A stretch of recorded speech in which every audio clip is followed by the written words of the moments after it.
সহিহ বুখারীর হাদিস নাম্বার 2014 عن أبي هريرة رضي الله تعالى عنه قال قال رسول الله صلى الله عليه وسلم من صام رمضان إيمانا واحتسابا غفر له ما تقدم من ذنبه নবীজি সাল্লাল্লাহু আলাইহি সাল্লাম বলছেন, মান সামা রমাদান, রমজানের রোজা কেউ যদি উদযাপন করতে পারে, ঈমানান, ঈমান সহকারে, ইহতিসাবান, ইহতিসাব সহকারে, গুফিরা লাহু মা তাকদ্দামা মিন যামবিহি, আল্লাহ সুবহানাহু ওয়া তাআলা তার জিন্দেগীর সমস্ত গুনাহগুলো তিনি ক্ষমা করে দেন। কোন মুহাদ্দিস কিরামগণ বলছেন যুনুবুস সাগাইর, এটা শুধু সগীরা গুনাহগুলো ক্ষমা করা হবে, কবিরা গুনাহগুলো ক্ষমা করা হবে না। অন্য আরেকটা হাদিসে রাসূল পাক সাল্লাল্লাহু আলাইহি সাল্লাম বলছে সকল গুনাহই আল্লাহ সুবহানাহু ওয়া তাআলা ক্ষমা করে দিবেন। আসুন রাসূলের আরেকটা হাদিস শুনি।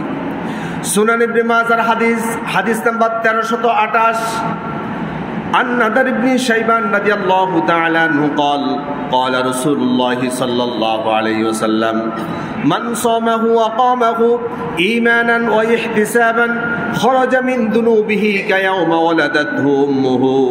নবীজি সাল্লাল্লাহু আলাইহি সাল্লাম বলছেন, মান সামাহু ওয়া কামাহু, কেউ যদি রমজানের সিয়ামগুলো পালন করে, ওয়া কামাহু, এবং রাত্রিবেলায় কিয়াম করে, তাহাজ্জুদের নামাজ পড়ে, কিয়ামুল লাইল আদায় করে, তারাবির নামাজ আদায় করে, এইভাবে সে যখন রমজানকে উদযাপন করতে পারবে, ঈমানান ওয়া ইহতিসাবান, ঈমান এবং ইহতিসাব সহকারে, খরজা মিন দুনুবিহি, আল্লাহ সুবহানাহু ওয়া তাআলা গুনাহ থেকে তাকে এমন ভাবে বের করে নিয়ে আসবে, কায়াউমা ওয়ালাদাতহু উম্মুহু, তার মা তাকে যেদিন পৃথিবীর মধ্যে ভূমিষ্ঠ করেছে, প্রসব করেছে, যেদিন তার মায়ের পেট থেকে পৃথিবীতে এসেছে, সেদিন যেভাবে সে গুনাহ মুক্ত একেবারে মাসুম ছিল, আল্লাহ সুবহানাহু ওয়া তাআলা কেউ যদি ঈমান এবং ইহতিসাব সহকারে রমজানের রোজাগুলো আদায় করতে পারে, আল্লাহ সুবহানাহু ওয়া তাআলা গুনাহ থেকে তাকে এমনভাবে টেনে বের করে নিয়ে আসবে, যেদিন সে জন্মগ্রহণ করেছিল ওই দিনের মতো তাকে একেবারে নিষ্পাপ বানিয়ে দিবে। যেদিন আমরা পৃথিবীতে জন্মগ্রহণ করেছি সেদিন কি আমাদের আমলনামার মধ্যে কবিরা গুনাহ ছিল, সগীরা গুনাহ ছিল, শিরক বিদআত কোন ধরনের গুনাহ ছিল?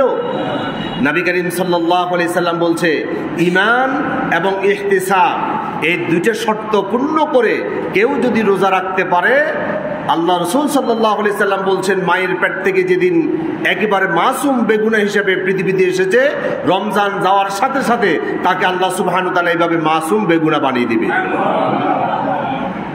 শর্ত আছে না নাই? কয়টা শর্ত? দুইটা শর্ত, একটা হচ্ছে ঈমান আর একটা হচ্ছে ইহতিসাব।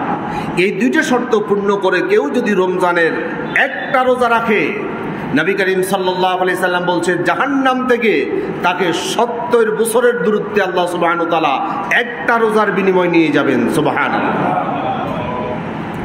সহিহ বুখারীর হাদিস নাম্বার 2840 عن أبي سعيد الخدري رضي الله تعالى عنه قال قال رسول الله صلى الله عليه وسلم من صام يوما في سبيل الله باعد الله وجهه عن النار 70 خريفا।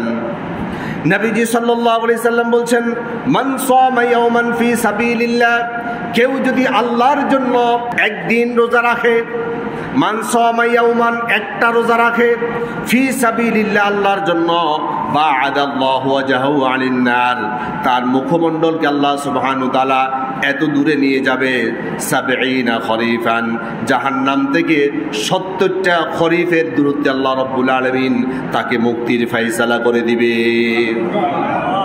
খরিফুন শব্দের অর্থ শরৎকাল। বছরে কয়টা শরৎকাল থাকে? বছরে একটা শরৎকাল আসে।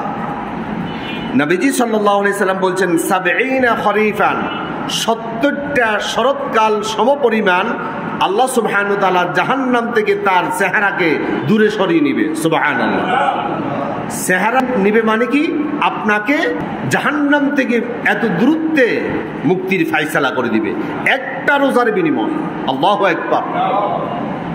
নবীজি সাল্লাল্লাহু আলাইহি সাল্লাম বলছেন, মান সামা ইয়াওমান ফি সাবিলিল্লাহ, একটা রোজা যদি আল্লাহর জন্য কেউ রাখে, বা'আদাল্লাহু ওয়াজহু আনিন নার, জাহান্নামের আগুন থেকে তাকে মুক্তির ফায়সালা করে দিবে। ৭০ খরিফান, ৭০টা শরৎকাল সমপরিমাণ, অর্থাৎ ৭০ বছর সমপরিমাণ। অর্থাৎ জাহান্নাম থেকে তাকে আল্লাহ রাব্বুল আলামিন ৭০ বছরের দূরত্বে নিয়ে যাবে, অর্থাৎ জাহান্নাম থেকে তাকে মুক্তির ফায়সালা করে দিবে। শুধু তাই নয়, নবীজি সাল্লাল্লাহু আলাইহি সাল্লাম বলছেন, একদিন যদি আল্লাহর জন্য কেউ রমজানের রোজা আদায় করতে পারে, একটা রোজার বিনিময় তাকে জাহান্নাম থেকে এইভাবে মুক্তির ফায়সালা করে দিবে। ওই রোজাদার জাহান্নাম মাঝখানে একটা খন্দক আল্লাহ তাআলা তৈরি করে দেয়, একটা গর্ত তৈরি করে দেয়।